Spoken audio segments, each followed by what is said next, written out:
We all have some habits that don't serve us.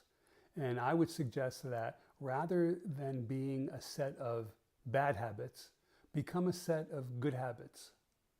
You can change every habit you have. You can change all the behaviors you have. Now, you may not quickly change what's motivating those behaviors. That might take more time. But actually doing things and saying things, right? That you can change. You can change those habits if you're committed, right?